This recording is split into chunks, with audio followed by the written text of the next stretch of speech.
Okay, welcome back everybody. We are getting started on the Foundation Scholarship application. We've logged in and we're on our very first step, which is the application form itself.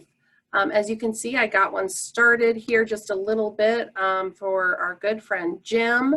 And he has started to fill out just his basic demographic information. I want to point out a little trick here for your date of birth. You're going to want to make sure, pick your year, and then before you close the box, it's a little tricky. You want to click that date and then hit close. We have a few people sometimes that end up putting today's date as their birthday. And they don't get the year right, stuff like that. So be sure to make sure and click everything for that birth date to stick. Address is a pretty normal fill in. Then you can see phone number, primary. Then we're going to go down to these questions right here. We get a couple of questions about this every year. And it's basically giving you the option. You do not have to disclose your gender or your ethnicity on our application. However, we do have some scholarships that do have the criteria for a certain gender or a certain ethnicity. So it is completely up to you. In this case, we're going to go ahead and show you what happens when you say yes. It will break out. And you can answer those questions right there. Same for ethnicity. And you can answer those right there. And then we have a few scholarships that are tied very directly to certain grade schools, and they are listed here. You have to answer this question, but don't panic if your grade school is not there. These 3 specific grade schools in our area have scholarships tied to them. So I am going to answer yes to one of those. But other is totally fine, and the answer we see the most. And then finally, they're going to ask you if you're a high school senior or a current KC student or neither. In this case, I'm going to go ahead and say I'm a high school senior, and we're going to pick a high school.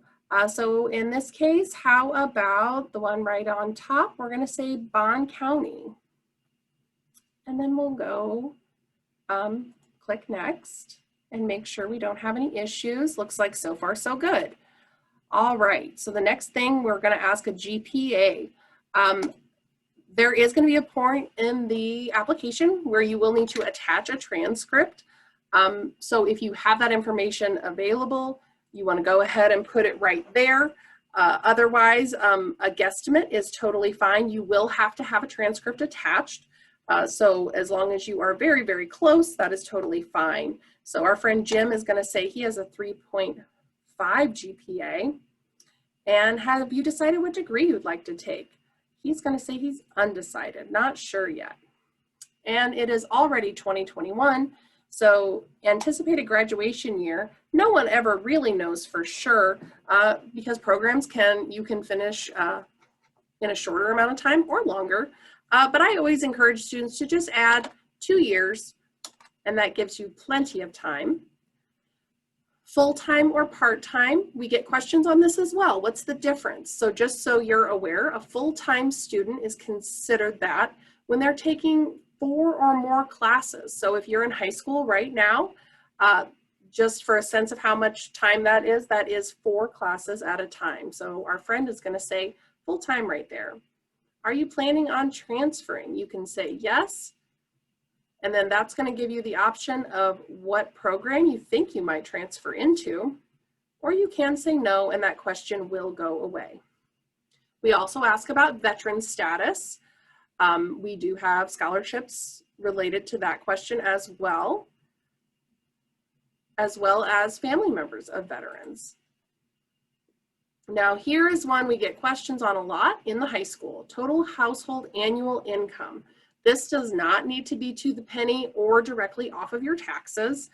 A guesstimate is just fine. So if your parents are helping you fill this out, if this is your first time going to college, you want to include their income. If you live independently, you want to just include your income. So we are going to say that our friend Jim lives with his parents, and together they make, let's say, $40,000 a year. And how about number in the household? So this would include yourself, your parents, anybody else who's living with you. If you're an adult returning to school, your children, your spouse, And that's all explained right there. So we're going to say this is a family of 4. No children there. Number of family members in college. So if you and your spouse, for example, are in college, the answer is 2. If you have a sibling in college with you as well, or even a parent and a child in there together. So we're going to say 2 right here because our example has a sibling in college.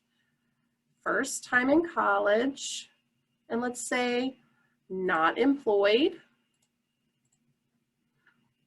As you can see, the questions do change based on your answers to fit what you are answering. We do have some scholarships. As you can see, our next question is about a student athlete. We have several athletic programs here at KC, and some scholarships are designed to aid those students as well. We're going to say no in this scenario. Then finally on this page, you're getting asked if you or your family members are members of the following. This is another common question, so each one of these options has a scholarship tied to it. None of the above is completely fine, but this is just the best way we can find those students. So none of the above is fine if none of them pertain to you, but do make sure and read the list carefully. We're saving and going to our next item, and we're through the initial application form. And here, based on all the information we provided, this is the list of scholarships that our friend Jim is eligible for. So the reason we give you the option to review the list is because we want to make sure that none of those are family scholarships, or perhaps your grandma or somebody started that. We are not able to use the foundation scholarships to let family members give to direct descendants. So that is why we asked this question. I encourage everybody to check all, because you want to be considered for every single scholarship you can. However, once again, read the list carefully. Make sure that none of those names are familiar to you or family members. And then you want to go ahead and click Next. All right, and then finally, we're just going over a few more permissions that are allowed. As you look through these, you're just giving permission to the college and the foundation to review your materials, share them with judges. Each foundation scholarship, there are hundreds of different kinds, have one judge or a panel of judges attached to them, and they are not all associated with the college itself. So that's why we need to ask for those permissions. And then we also have a media release in there. So in the hopefully likely event that you would get a foundation scholarship from the Kaskaskia College Foundation, we would once again ask your permission, but we would want to take your picture and share it with your area to celebrate you winning that scholarship. Once you've reviewed these permissions and given your consent, you go ahead and mark this as complete. And you can see right here, we're back to your main application. And you can see before we did that application form, we had that and one other task, upload essay. Now that you've completed the application, there are a few more tasks that have popped up based on your answers. Everyone will be asked to request a transcript, and everyone is always asked to upload an essay and then request 2 references. Check out my next video to go over how to attach and how to finish up the application.